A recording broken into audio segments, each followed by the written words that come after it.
Private বিশ্ববিদ্যালয়কে আমি বলি বিশেষ করে এই আন্দোলনের বাঁশের কেল্লা। একটা টি শার্ট পরা মেয়ে, তার জিন্স পরনে, আর একটা মেয়ে পুরো বোরকা পরা, দুজনের হাতেই লাঠি, তারা হল থেকে বের হয়ে আসছে হাতে হাত ধরাধরি করে।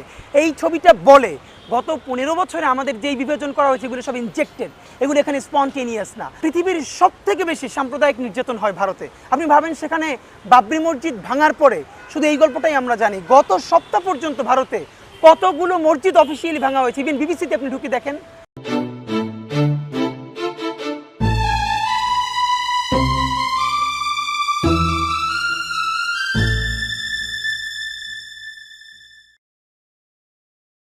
প্রিয় দর্শক, আসসালামু আলাইকুম রহমতুল্লাহ। প্যান ভিশন টেলিভিশনের বিশেষ আয়োজন লাল জুলাইয়ের গল্পে আমি জহিরুল ইসলাম টুটুল আপনাদের সবাইকে স্বাগত জানাচ্ছি। বুঝতেই পেরেছেন, আমাদের এই আয়োজনের নাম হচ্ছে লাল জুলাইয়ের গল্প।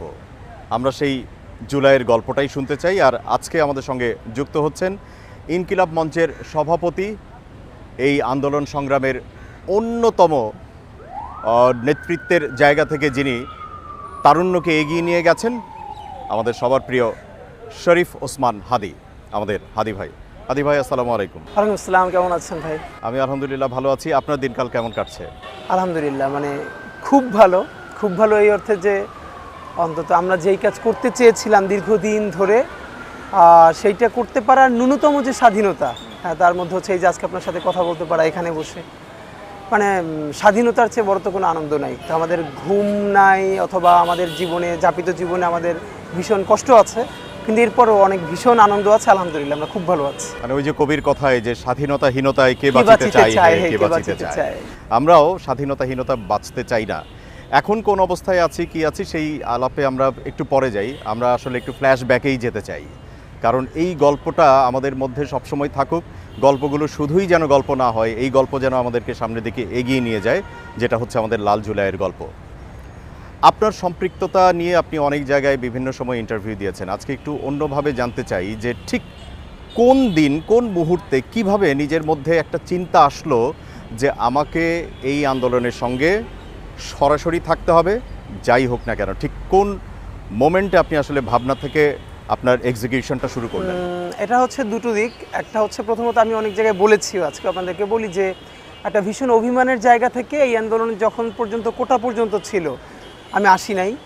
এর কারণ এর আগের কোটা আন্দোলন থেকে শুরু করে অন্যান্য আন্দোলনে তো ছিলামই, কিন্তু এবার বন্ধুরা ফোন করা সত্ত্বেও আসি নাই, কারণ আমার ভীষণভাবে মনে হচ্ছিল এটা খুবই একটা সেলফিশ মুভমেন্ট, যে মানুষ, ন্যূনতম মানবিক মর্যাদা মানুষের নাই রাষ্ট্রে।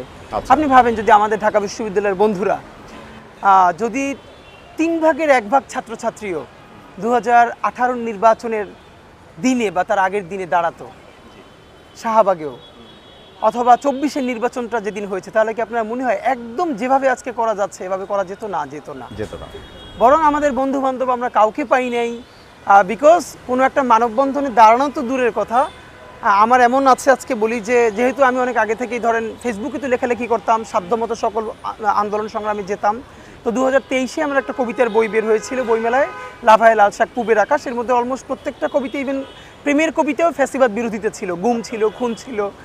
তো এটার পরে আমার এমন কিছু বিশ্ববিদ্যালয়ের বন্ধু যারা এখন অ্যাডমিন ক্যাডার, পুলিশ ক্যাডার, তারা আমাকে ফেসবুক থেকে আনফ্রেন্ড করেছে। আনফ্রেন্ড করে আবার ইনবক্স করেছে যে আমার সাথে ফ্রেন্ড থাকাটাও তাদের জন্য ঝামেলার, এটা তাদের জন্য রিস্কি হতে পারে। তো এখন দেখি এরা অনেকেই বারবার খোঁজ নিতে চায়, আমি বুঝি না। তো এই যে আমি নিজে, ধরেন একটা হচ্ছে আমি করতে না পারা, কিন্তু আমার মধ্যে একটা যন্ত্রণা থাকা যে আমি এই সঠিক কাজটা করতে পারছি না, আমি এই জুলুমের অংশীদার হচ্ছি, সুতরাং আমার এই যে পীড়া দিচ্ছে আমাকে। ভয়াবহ ব্যাপারটা কি জানেন? আপনি একটা ভীষণ অপরাধ যদি করে ফেলেন মানুষ হিসাবে, একটু পরে যদি আপনার মধ্যে সেই যন্ত্রণাটা তাগাদা দিতে শুরু করে, তাহলেও ন্যূনতম যে আমরা মানুষ, এটা আমাদেরকে সিগন্যাল দেয়। কিন্তু যতক্ষণে আমি এই পীড়াটাও আমাকে আর দেয় না, আমি যত গুম করি, খুন করি, হত্যা করি, অথবা মাজলুমের বিপক্ষে দাঁড়াই, তখন আর না ন্যূনতম ওই জায়গাটাই থাকে না মানুষের। তো আমার যেটা হলো যে এই কারণে আমি এই আন্দোলনে আসি না। আমি মনে করেছি আমার বন্ধুদের শুধুই এখন তার পেটে পড়েছে লাথিটা, কারণ কোটা এই দেয়ালে পিঠ থেকে গেছে, সুতরাং এখন সেন্ট্রাল লাইব্রেরিতে না যেয়ে সে এখন আন্দোলন করবে। কিন্তু যখনই আপনি খেয়াল করেছেন আন্দোলনটা আসলে গণচরিত্র কখন হয়েছে? গণচরিত্রটা হয়েছে যেদিন ঢাকা বিশ্ববিদ্যালয়ে মেয়েদের উপরে হামলা হলো। বহিরাগত ছাত্রলীগ টোকাইরা ঢুকে যখন আমাদের আন্দোলনকারী বোনদেরকে আহত করলো, এবং তন্নি নামের একটা মেয়ে, আপনি দেখেছেন এই ছবিটা আমাদেরকে ভীষণভাবে তখন আন্দোলিত করেছে, যে একটা মেয়ে লাঠি হাতে দাঁড়িয়ে আছে, তার মুখ থেকে রক্ত ঝরছে, এবং সামহাও এই মেয়েটা আমাদেরই এক ভাইয়েরও কাজিন। তো এরপর তো এটা আমাদেরকে তুমুলভাবে আন্দোলিত করেছে। আর এর পরের পরম্পরায় যখন রাজাকার বলা হলো, তারপরে ঢাকা বিশ্ববিদ্যালয়ের শিক্ষার্থীরা, আমাদের বোনেরা রাতে গেট ভেঙে চলে আসলো। তো এইটার পরে তো এই আন্দোলনের আসলে গণচরিত্র দাঁড়িয়ে গেছে, যেটা এখন শুধু জালিম আর মাজলুমের প্রশ্ন। এটা শুধুই এখন আর কোটা আন্দোলনে নাই। হ্যাঁ, সেদিন থেকেই শতভাগ ডেডিকেটেডলি এই আন্দোলনে আমি এবং আমার বন্ধুরা, বিশেষ করে যারা অভিমানে আমরা শুধু কোটার কারণে আসি নাই, তারা শতভাবে এটার সাথে আমরা ইনভলভ হয়ে গেছি। তো আপনি আপনার জায়গা থেকে আপনার ইনকিলাব মঞ্চ নিয়ে কাজ করে যাচ্ছেন, বিশেষ করে ভারতীয় আধিপত্যবাদের বিরুদ্ধে যে একদম মানে পুরোপুরি অবস্থান। আমি গতকালও আপনার একটা বক্তব্য আমি শুনছিলাম, কোথাও বলছিলেন যে আপনি বিএনপিকে বা তাদের দলটাকেও ভারতীয় আধিপত্যবাদের হাতে যেতে দিবেন না, বা তাদেরকে হতে দেবেন না, ইভেন আপনি জামাতকেও হতে দিবেন না। ইনকিলাব মঞ্চ নিয়ে যদি একটু কথা বলি, যে ইনকিলাব মঞ্চের সঙ্গে সম্পৃক্ততা, অথবা এই ইনকিলাব মঞ্চ গঠন, অথবা এই নামটাকেই ধারণ করবার কারণটা কি? আচ্ছা, এইটা হলো বিশেষ করে আমাদের যে সদস্য সচিব জাবের, এই আন্দোলনে শুরু থেকে আমি একসাথে থেকেই আন্দোলন করেছি আমরা, এবং বিভিন্ন আমরা কালচারাল, বিশেষ করে ধরেন এই ফ্যাসিবাদ পতনের যে ঠিক আগের ঈদটা আমরা যখন দেখতে পাচ্ছিলাম যে রাজনৈতিকভাবে আর কিছুই আমরা করতে পারছি না, তখন ভীষণভাবে আমরা চিন্তা করলাম যে কালচারালি অন্তত কিছু কাজ করতে পারা। তো আমরা ঢাকায় সর্বপ্রথম চাঁদ রাতে ঈদের মিছিল, এটা আমরা এবার তো দেখেছি অনেক মানুষ, কিন্তু গত বছরও আমরা ঢাকায় করেছিলাম, এবং আমাদের আয়োজনে আমরা ঢাকায় রামপুরে করেছি, তারপরে মিরপুরে হয়েছে, আরও বেশ কিছু জায়গায়। তো তখন থেকে আমরা এই কালচারাল কাজগুলো করবার চেষ্টা করছিলাম, যে ন্যূনতম যে বাংলাদেশি সংস্কৃতি, এটাকে যদি বাঁচিয়ে রাখা যায়। তো ইনকিলাব মঞ্চের যেটা হয়েছে, যে আমরা আন্দোলন করে যেদিন হাসিনার পতন হলো, তো আমার মনে আছে আমি জাবের আমরা রাতে 12টার পরে মনে আছে বাসায় গোসল করে, তারপরে আমাদের মনে হলো যে একটা কাজ তো হয়ে গেছে, যে মন্দিরগুলো তো অরক্ষিত হয়ে গেছে, এবং শুধু ফ্যাসিবাদের আইকনটা তো পালিয়ে গেছে, কিন্তু এখান থেকে কিন্তু তার পুরো এস্টাবলিশমেন্ট রয়ে গেছে টিল নাও। আপনি জানেন সচিবালয় যেমন ইচ্ছে তেমন রয়ে গেছে, পুলিশের মধ্যে সব রয়ে গেছে। তো তখন মনে হলো যে এখন ইন্ডিয়া বাংলাদেশে, অথবা আমাদের শত্রুপক্ষ, দেখেন বাংলাদেশে গত 15 বছরের মানুষের সবথেকে বড় অর্জনটা কি জানেন? আমার মনে হয় যে আমাদের মানুষ তো ভীষণ অ্যাপলিটিক্যাল, তারা রাজনৈতিক কথা বলতে চায় না, এটা তাদেরকে ইনজেক্ট করা হয়েছে ফ্যাসিবাদী আমলে, যে কোনো ভালো, এবং এটাই হলো বড় অর্জন, যে আমাদের ছেলেরা এখানে রাজনৈতিক আলাপ নিষেধ কেটে দিয়ে বলছে এখানে রাজনৈতিক আলাপ চলবে। এবং আমি অবাক হই যে হাজার হাজার কোটি টাকা করে প্রজেক্ট নেওয়া হয়েছে একটা অ্যাপলিটিক্যাল জেনারেশন করবার জন্য, অথচ সেই জেনারেশনটাই সব থেকে পলিটিক্যাল কাজটা করে ফেলেছে। তো আমার বরং ধরেন আমরা যখন ওই রাতে আমরা মনে হলো যে আজীবন দেখবেন বাংলাদেশে ভারত দুটো কার্ড খেলে, একটা হলো আমাদের হিল ট্রাক্স পার্বত্য চট্টগ্রাম এটা নিয়ে, আর একটা মাইনরিটি কার্ড। আমাদের বরং বলবার কথা ছিল, ভারত আমাদের যখন মাইনরিটি নিয়ে প্রশ্ন করে, এর মানে মাইনরিটি নিয়ে ন্যূনতম সমস্যা আমাদের নাই তা বলছি না, কিন্তু আপনাকে আমি একদম বলছি যে পৃথিবীতে ধরেন আপনার সংখ্যালঘু সংখ্যাগুরু এই ধারণাকে বাদ দিয়ে 90% মানুষ একটা ধর্মের বা একটা কমিউনিটির, আর বাকি 10% মানুষের সাথে তারা এত ভালো আন্তরিকতার সাথে বসবাস করে, এটা দুনিয়ায় আপনি নজির খুব কম পাবেন। ধরেন আমি আপনাকে বলি, ইভেন ইউএসএ পর্যন্ত, কানাডা পর্যন্ত, পুরো ওয়েস্টে, যেখানে সারাক্ষণ তারা মাইনরিটি রাইট নিয়ে কথা বলে, ঈদের দিন পর্যন্ত সেখানে অফিস হয়। আমার বন্ধুরা এবারও ঈদের দিন ফোন দিয়েছে যে ঈদের নামাজটা পড়ার শুধু ছুটি পেয়েছে, তারপরে সে অফিসে গেছে। ঈদ মানে সেখানে কোনো ছুটি নেই, মানে আপনি চিন্তাই করতে পারবেন না, ঈদ মানে ছুটি নাই। তো সেখানেও তো তারা মাইনরিটি, রাইট? আমাদের রেস্টুরেন্টগুলোতে লেখা থাকে, বড় রেস্টুরেন্টগুলোতে ঢাকা শহরে নো বিফ। হ্যাঁ, তো কিন্তু আপনি কি ধরেন আপনি এখানে 90% মুসলমান যদি ভীষণ আন্তরিক না হতো, সহিষ্ণু না হতো, তারা যদি এরকম হতো, তাদেরকে যেভাবে পোট্রে করা হয়েছে, এখানে বাকি 10%-এর কি কোনো অবস্থা থাকতো? যেটা বলা হয় নাই, এখানে 90% যে মুসলমান, ইসলাম আর মুসলমান প্রশ্নটা ভিন্ন, এটা আমরা পরে আলাপ কোনোদিন পারলে করব। বরং এখানে কালচারালি এই 90% মুসলমানকে মাইনরিটি করে রাখা হয়েছে, সে সংখ্যায় 90% with the power of only 9%। কারণ আপনি দেখেন না যে মুসলিম পরিচয়ে, আই রিপিট, মুসলমান পরিচয়ে এই শহরে, এই রাজধানীতে তার বাঁচার কোনো স্কোপ নাই। এখানে আমার যে বন্ধুরা, আমি ইন্টারভিউতে বলেছি, আমাদের পরিচয় দিতে এসেও আমরা যেমন আমাদের কিছু স্পেসিফিক কিছু শব্দ আছে, আল্লাহ, তারপরে আমাদের কিছু ধর্মীয় কিছু শব্দ আছে যেটা বলছি, সেই শব্দগুলো যেন আমরা ব্যবহার করি না। আপনি কেমন আছেন, ঈশ্বর, তারপর এই শব্দগুলো আমরা নিয়ে আসছি। আমি আসলে ব্যাপারগুলোকে ওই লেভেলে নিচ্ছি না, কিন্তু এই যে একটা প্র্যাকটিসেরও একটা এই অভাব। ব্যাপারটা হচ্ছে কি, এটা হলো খুবই, আপনি বুঝতে পারবেন কোনটা স্পন্টেনিয়াস আর কোনটা আরোপিত। হ্যাঁ, বাংলাদেশে ধরেন আমি আপনার কাছে বলি যে আমার আব্বা তো আমার কমিউনিটিতে খুবই একজন প্রসিদ্ধ আলেম ছিলেন, কিন্তু আমাদের সামাজিক বন্ধনটা কীরকম জাস্ট চিন্তা করেন যে আমার বাসার পাশে আমি আমার প্রতিবেশী প্রচুর হিন্দু ভাই বোনের সাথে বড় হয়েছি এখন পর্যন্ত আমাদের, এবং আমার বাসা থেকে কালী মন্দির হচ্ছে সর্বোচ্চ ওয়াকিং ডিস্টেন্সে ছিল আমাদের আগের বাড়িটা থেকে, মানে আধা মিনিট। তো ফ্যাক্ট হলো আমাদের এমনই বোঝাপড়া বাংলাদেশের, এটা আমি শুধু এই জন্য বলছি যে আমার আব্বা আমার কমিউনিটিতে প্রচণ্ড একজন, যাকে আমরা বলি যে কনজারভেটিভ একজন আলেম। তো তাদের সাথে বোঝাপড়াটা কেমন, যে যখন পরীক্ষা হয় আমাদের হিন্দু পরিবারগুলোর, এই যে এসএসসি এইচএসসি পরীক্ষা থাকে না, আমাদের মাসি পিসিরা তাদের বাচ্চাদেরকে নিয়ে আসতো আব্বার কাছে।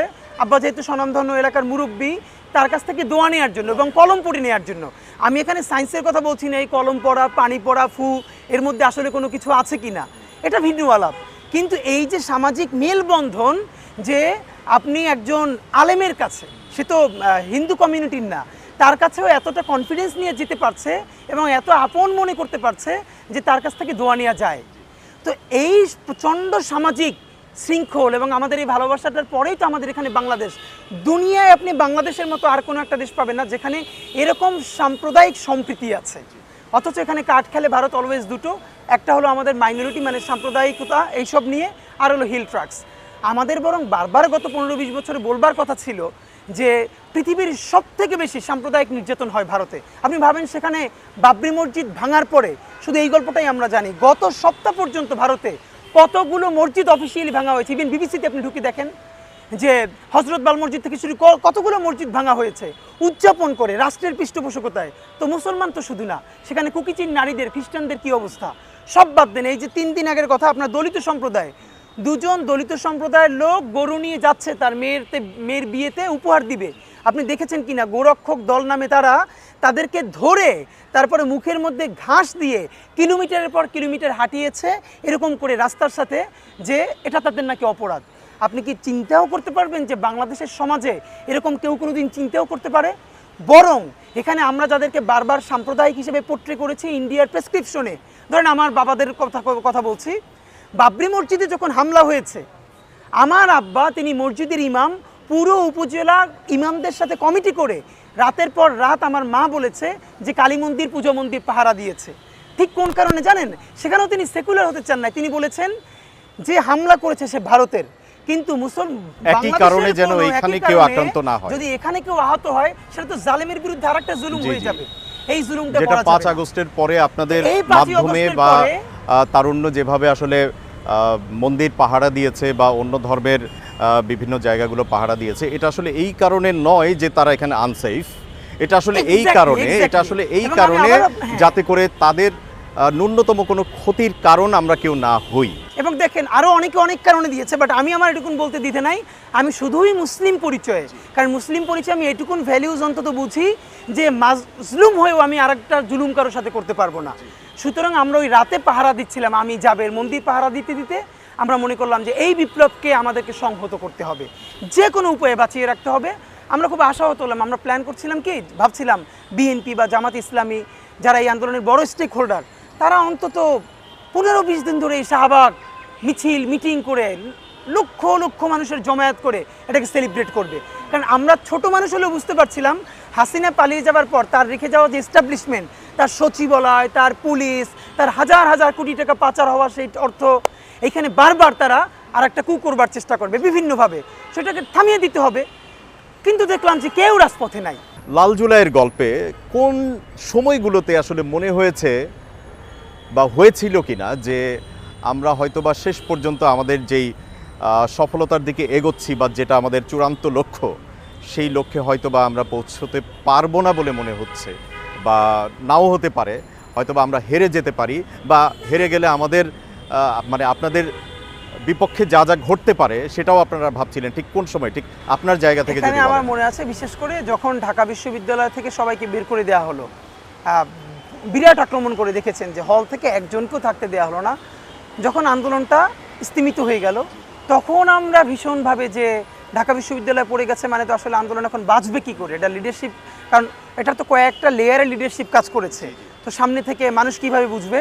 তো আল্লাহ তাআলার অসীম রহমত ছিল, এটা আজকে আমি আস্তে আস্তে ভাবছিলাম যে এরপরে 18ই জুলাই প্রাইভেট বিশ্ববিদ্যালয়কে আমি বলি বিশেষ করে এই আন্দোলনের বাঁশের কেল্লা, সেই তিতুমিরের বাঁশের কেল্লার মতো প্রাইভেট বিশ্ববিদ্যালয় এই আন্দোলনের নতুন প্রাণ দিয়েছে। এবং তো যখন এই প্রাইভেট বিশ্ববিদ্যালয়ে দাঁড়ানোর আগের রাতটা পর্যন্ত এভাবে স্পার্ক করে প্রাইভেট বিশ্ববিদ্যালয়ে দাঁড়াবে আমরা তখন শতভাগ নিশ্চিত ছিলাম না। তখন ভীষণ করে আমরা কাঁদছিলাম যে মানে এখন কি হবে। আর এইটা আমরা খুব বুঝতে পারছিলাম যে দিস ইজ দ্য টাইম, এইবার যদি আমরা জাতি হিসেবে ফেল করি, সম্ভবত 1857 সালে সিপাহী বিপ্লবে ফেল করবার পরে আমাদের উপরে যে ম্যাসাকার ঘটেছে, মানে লাশ ফাঁসি দিয়ে গাছের সাথে ঝুলিয়ে রাখা হয়েছে দিনের পরে দিন, বাংলাদেশের সাথে তাই ঘটবে। তো এরপর যখন প্রাইভেট বিশ্ববিদ্যালয় দাঁড়ালো, বাংলাদেশ তো বদলে গেল। সবথেকে গুরুত্বপূর্ণ ছিল আমরা ওই সময় মনে মনে খুব চাচ্ছিলাম যে ঢাকা বিশ্ববিদ্যালয় থেকে আন্দোলনটা বের হোক, লিডারশিপটা শুধু ঢাকা আমি নিজেও ঢাকা বিশ্ববিদ্যালয়ের শিক্ষার্থী হওয়া সত্ত্বেও এইটা চাচ্ছিলাম। এর কারণ হলো ঢাকা বিশ্ববিদ্যালয় তো একটা সেন্ট্রাল জায়গা, আপনি এদের যে কাউরে ধরে যে কোনোভাবে ম্যানেজ করতে পারবেন। সামাও ধরেন সে কোনোভাবে কনভিন্সড হতে চাচ্ছে না, তার জীবন আছে, বাবা মা আছে, ভাই বোন আছে, আপনি তাকে সামাও প্রেশার দিয়ে অথবা বড় একটা তাদেরকে স্টেক দিয়ে আপনি তাকে কী করে ফেলতে পারবেন, কিন্তু আপনি তাকে ম্যানেজ করে ফেলতে পারবেন। কিন্তু আপনার পক্ষে ঝুঁকি নিয়ে ঢাকা বিশ্ববিদ্যালয়ের বাইরে যে উপজেলা জেলা ইউনিয়নের ছেলেটা দাঁড়ালো, জগন্নাথ থেকে, ন্যাশনাল থেকে, প্রাইভেট থেকে দাঁড়ালো, তার সেফটি তো থাকবে না এটার মধ্যে। ঢাকা বিশ্ববিদ্যালয় থেকে আন্দোলন বের হলে এটা গণমানুষের আন্দোলন হয়ে যাবে, কারণ তখন একক কোনো লিডারশিপ থাকবে না, এবং সেটাই হয়েছে পরে। আপনার পরিবার আছে, পরিবারের একজন সদস্য বটে, মানে সব কিছুর বাইরে আপনার পরিবার, আপনার মা বাবা, তাদের সম্পর্কে যদি একটু বলেন, এবং ওই আন্দোলনের সময় আসলে এই মানুষগুলো আপনাকে কেমন সাপোর্ট করেছে, অথবা অনেক সময় তো নিশ্চয়ই ধরেও রেখেছে যে বাবা যাওয়ার দরকার নাই, কারণ আপনার সেফটিটা নিয়েও তারা ভেবেছে। মানে এখানে দুটো ব্যাপার আমি অনেক জায়গায় বলেছি যে আমি যখন আন্দোলনের নামি তখন আমরা জানি যে আমার ওয়াইফ মানে কনসিভ করেছে, এবং সেটা মনে হয় 3 মাস হয়েছে তখন, এবং তার খুব কমপ্লেক্সিটি যাচ্ছিল তখন। তো এই সময় তার সাথে থাকা একান্ত আমার দরকার ছিল, কারণ আমার ফ্যামিলিতে মানে আমরা দুজনই থাকি তখন ঢাকায়।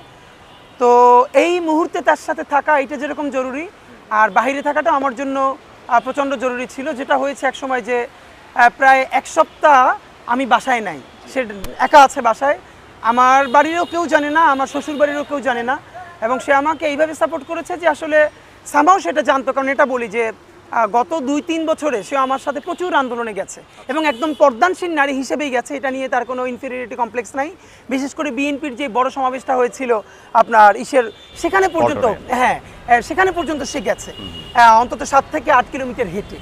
এরকম আমরা মানে আমাদের এই প্র্যাকটিসটা আমার বাসা আমার বোনদের সাথেও আমাদের আছে, যে আমার বোনরা ইভেন আমাদের প্রচুর, আমি দুটো ব্যাপার বলি, একটা মুসলিম পরিবার বলতে কালচারালি যা বোঝানো হয়, আমার বাসা আমার মা বোন সবাই পর্দানশীল, কিন্তু এই পর্দানশীল হওয়ার পরে তাদেরকে পলিটিক্যালি কনসাস হওয়া থেকে কোনোদিন কেউ বিরত রাখতে পারে নাই, তারা ভীষণ পলিটিক্যালি কনসাস।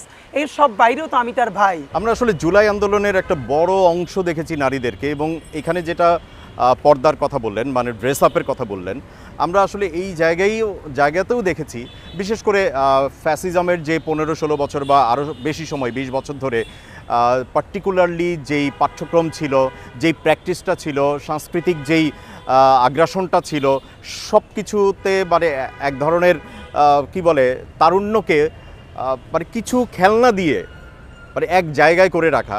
কিন্তু এটা আল্লাহর একটা রহমত কিনা, বা আপনাদের চেষ্টা, বা আপনারা যেভাবে চেয়েছেন, আমরা দেখলাম যে এই তারুণ্যই হঠাৎ করে জেগে উঠলো, এবং এখানে আসলে মানে ওই হিজাব পরা একজন নারী এবং একই পাশাপাশি আবার ওয়েস্টার্ন পরা একটা মেয়ে একসঙ্গে আন্দোলনে নামলো, এবং একটা কথা নিয়েই বা তাদের একটা দাবি নিয়েই এই আন্দোলনে আসলো।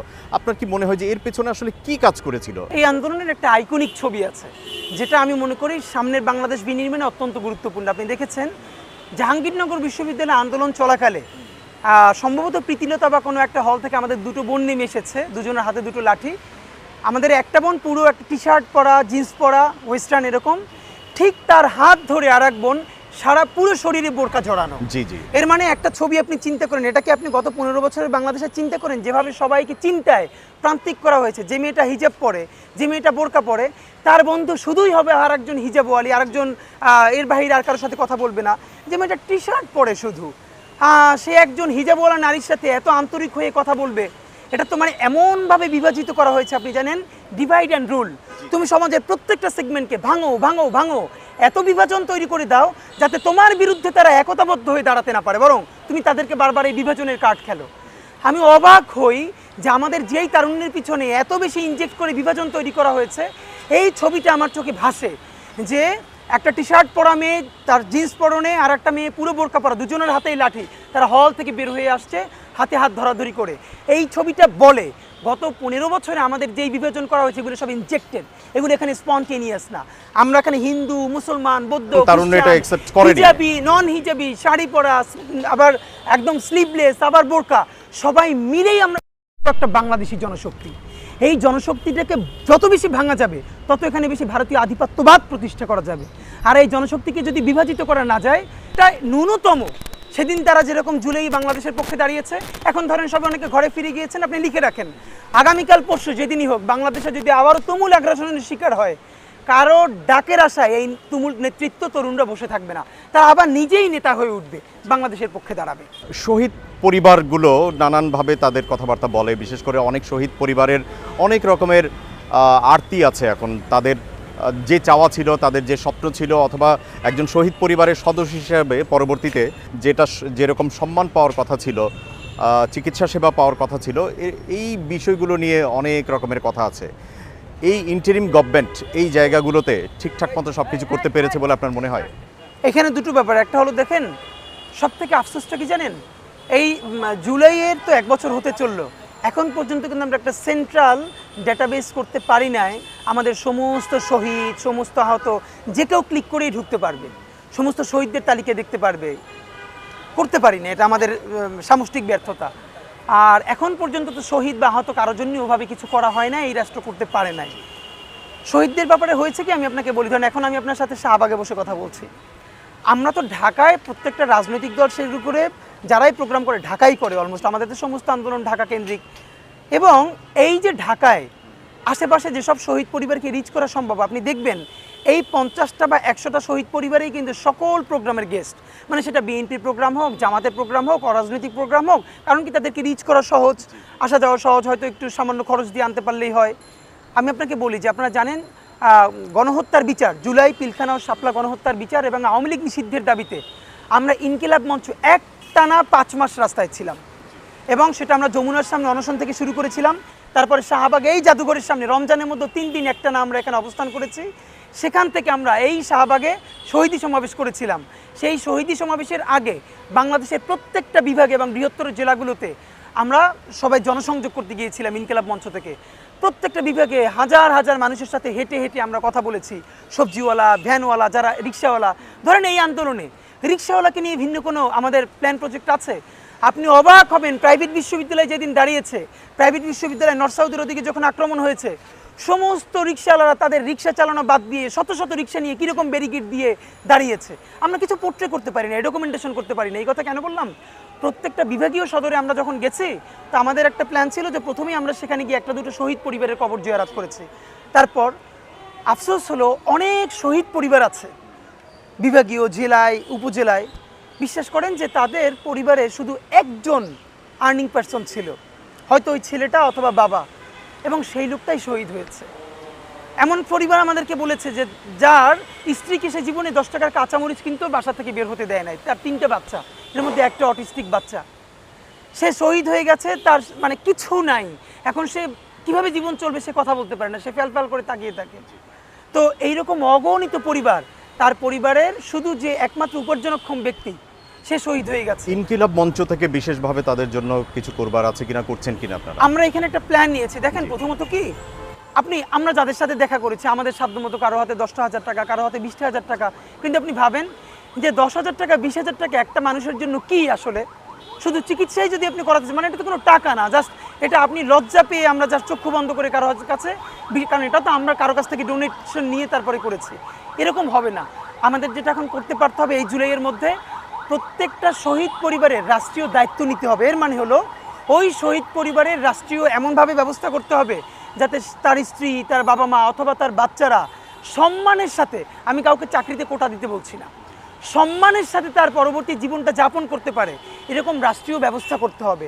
এবং সেই সমস্ত আহত যাদের চিরতরে অন্ধ হয়ে গেছে, পঙ্গু হয়ে গেছে, অথবা একটা চোখ নাই, একটা হাত নাই, তাদেরকেও এমন একটা ব্যবস্থার মধ্যে নিয়ে পুনর্বাসনের মধ্যে নিতে হবে, সে যেন তার বাকি জীবনটা সম্মানের সাথে ব্যয় করতে পারে, মানে যাপন করতে পারে। এটা আমরা আশা করছি, এবং আমরা এখন কিন্তু একটা নির্বাচনী হাওয়াতেও ঢুকে যাচ্ছি। আমি একটা মিনিট অ্যাড করে রাখি যে আপনি যেহেতু বলছিলেন যে আমরা ইনকিলাব মঞ্চ থেকে, আপনারা জানেন এই জুলাইকে বাঁচিয়ে রাখবার জন্য আমরা জুলাই অনুপ্রাণিত একটা ইনকিলাব কালচারাল সেন্টার বাংলা মোটরে কাজ শুরু করেছি। এখানে একটা আমরা উদ্যোগ নিয়েছি যে জুলাই কেন্দ্রিক যত রিসার্চ ওয়ার্ক এখন পর্যন্ত হয়েছে, সামনে হবে, আমাদের দেশে কিন্তু এখন পর্যন্ত একটা হাব নাই, আপনি যেখানে গেলেই জুলাই কেন্দ্রিক সমস্ত পাবলিকেশন আপনি পাবেন। শুধু জুলাই কেন্দ্রিক না, বাংলাদেশের স্বাধীনতা সার্বভৌমত্ব, আমাদের 47, 71 জুলাই সব কিছুকে নিয়ে একটা ইনকিলাব কালচারাল সেন্টার। এখানে আমরা একটা শহীদি কর্নার করছি, যেটার নামই হবে শহীদি কর্নার।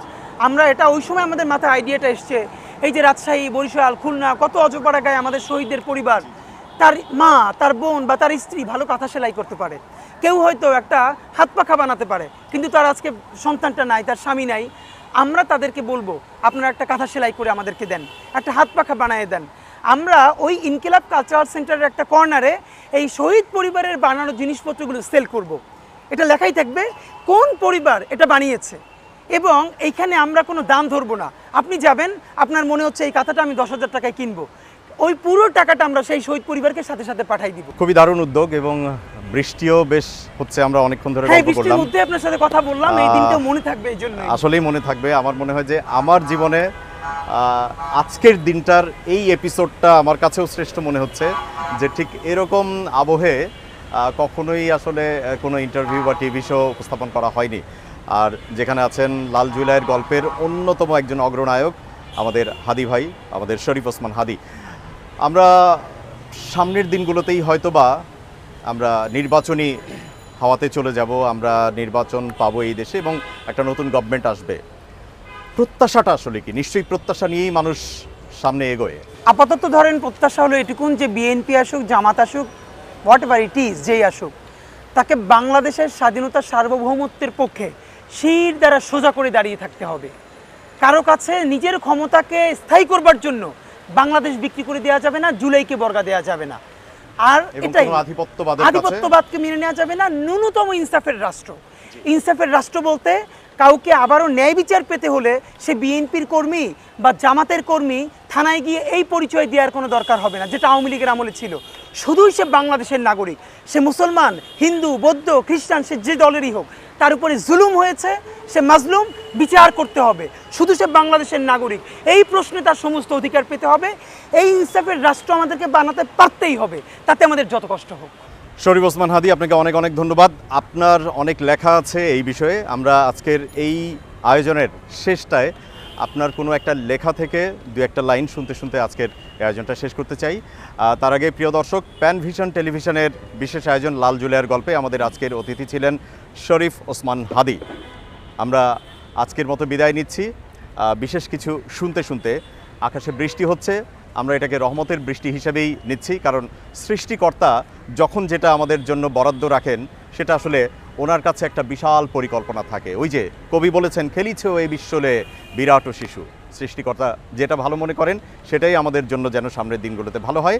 লাল জুলাইয়ের গল্পে আজকে আমরা যেটা জানলাম সেটি হচ্ছে যে ইনকিলাব মঞ্চের মাধ্যমে ইনকিলাব সাংস্কৃতিক একটা হাব করা হবে, এবং যেখানে এই শহীদ পরিবার বা আহত পরিবার যারা আছেন তাদের একটা কর্নার থাকবে, এবং সেই কর্নারে চাইলে আপনি আপনার যে কোনো আপনার তৈরি করা কোনো পণ্য বা যা কিছু আপনারা সেখানে নিয়ে আসতে পারবেন। এটা একটা ভালো উদ্যোগ। আমার মনে হয় আজকের এই প্রোগ্রামে এই জিনিসটা ছিল একটা বিশেষ প্রাপ্তি। সবাই অনেক ভালো থাকবেন। জি হাদি ভাই, আমি যেটা বলবো, এটা প্যান ভিশন প্রচার করতে পারবে কিনা, এখান থেকে দেখবেন পিলারে মাত্র ওখানে দেখা আছে যে ফ্যাসিস্টকে গালি দিয়ে ওখানে শব্দ আছে, বাংলাদেশের গ্রাফিতিগুলো দিয়ে মুছে দেওয়া হয়েছে।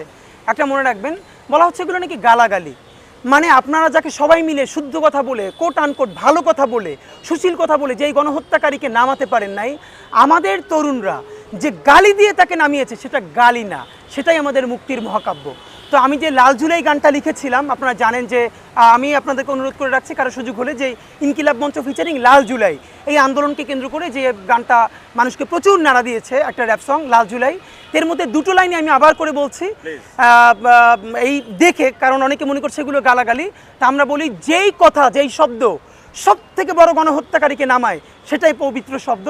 তো এই গণহত্যার বর্ণনা দিতে দিতে দিতে দিতে একটা পর্যায়ে আমরা বলেছিলাম যে মরার আগে আমারে আর কি দেখাইবা খোদা, কইতে পানো এই ডাইনিটা। তো এইটাকে অনেকে শ্লীল অশ্লীলের ব্যাখ্যা দিতে চায়। আমরা তাদেরকে মনে করিয়ে দেই, যেই শব্দ গণহত্যাকারীর ভিত নড়িয়ে দেয় সেটাই সব থেকে শুদ্ধ শব্দ। শুদ্ধটা আমরা শান্তিনিকেতন থেকে শিখি না, শিখি মানুষের রক্তের মধ্য থেকে। বাংলাদেশ জিন্দাবাদ, ইনকিলাব জিন্দাবাদ।